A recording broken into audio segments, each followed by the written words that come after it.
तो देखिए नेक्स्ट देख रहे हैं law of reciprocal proportion. Law of reciprocal proportion.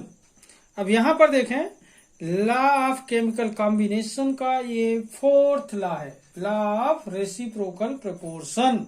Okay, this law was put forward by JB Richter. JB Richter पूरा नाम है इनका। तो this law was put forward by Richer in 1792. Okay. According to this law, weights of two elements A and B मान लें अगर तो weights of two elements A and B which separately combine with a fixed weight of a third element C. Fixed weight of a third element C are either the same or simple multiples of the weights in which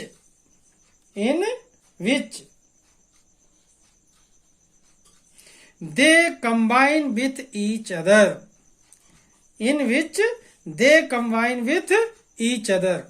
Once again, fourth law is law of reciprocal proportion.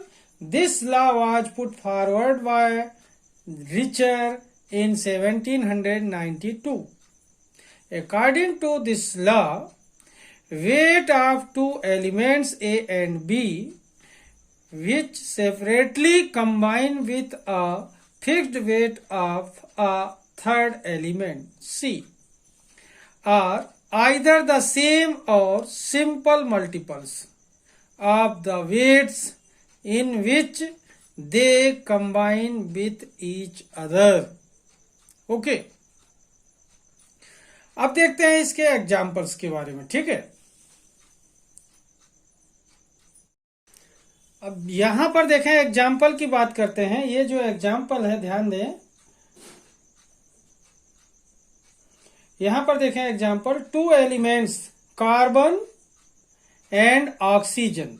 Two elements carbon and oxygen separately combine with fixed mass of hydrogen. Separately combined with fixed mass of hydrogen. ध्यान दें, two elements carbon and oxygen separately combined with fixed mass of hydrogen.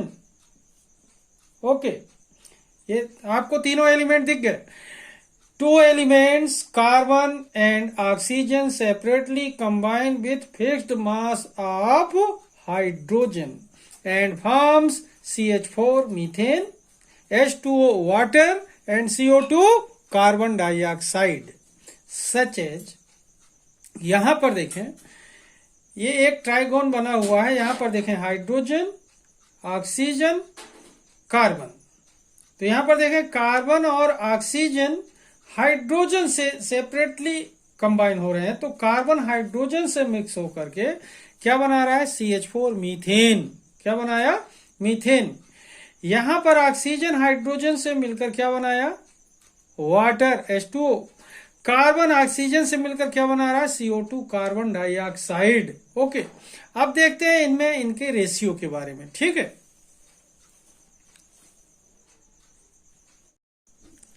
तो देखें सबसे पहले क्या देखें कि carbon और हाइड्रोजन मिलकर क्या बना लिए? Methane, CH4। तो देखें रेशियो देखते हैं in methane CH4, ratio of hydrogen and carbon. यहां पर रेशियो किसका होगा? वेट का। ध्यान देंगे, ratio of hydrogen and carbon मतलब hydrogen ratio carbon equal to hydrogen 4 time है और एटॉमिक मास क्या होता है हाइड्रोजन का? 1। तो 4 टाइम है हाइड्रोजन तो 4। फिर रेशियो में क्या है? कार्बन। तो कार्बन का एटॉमिक मास क्या होता है? 12। तो 12, तो 4 रेशियो 12। यहां पर यह देखना कि कार्बन हाइड्रोजन से मिलकर मीथेन बनाता है, तो इसमें इसका वेट का रेशियो कितना आता है? 12। अब यहां पर देखें second, in water H2O oxygen hydrogen से कंबाइन होकर वाटर बनाता है। तो इसमें देखें हाइड्रोजन और ऑक्सीजन का जो रेशियो होगा, हाइड्रोजन 2 टाइम है इसमें, तो जब हाइड्रोजन इसमें 2 टाइम है तो क्या होगा, हाइड्रोजन का एटॉमिक मास 1 होता है, तो 2 टाइम है तो 2।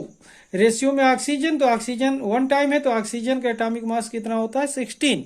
ओके, तो क्या हुआ 2:16। अब यहां पर देखें ऑक्सीजन हाइड्रोजन से कंबाइन होता है तो रेशियो क्या ऑब्टेन होता है उसका, ऑक्सीजन का 16।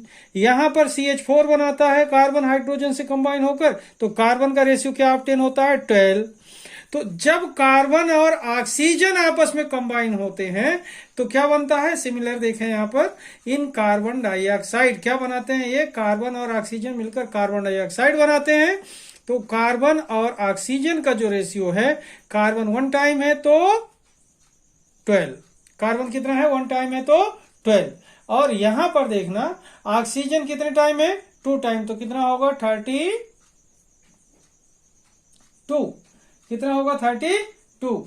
ओके, तो यहां पर देखें the above ratio of carbon and oxygen in carbon dioxide illustrates law of reciprocal proportion.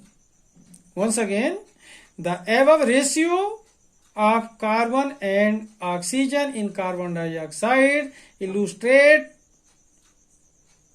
the law of reciprocal proportion. Okay.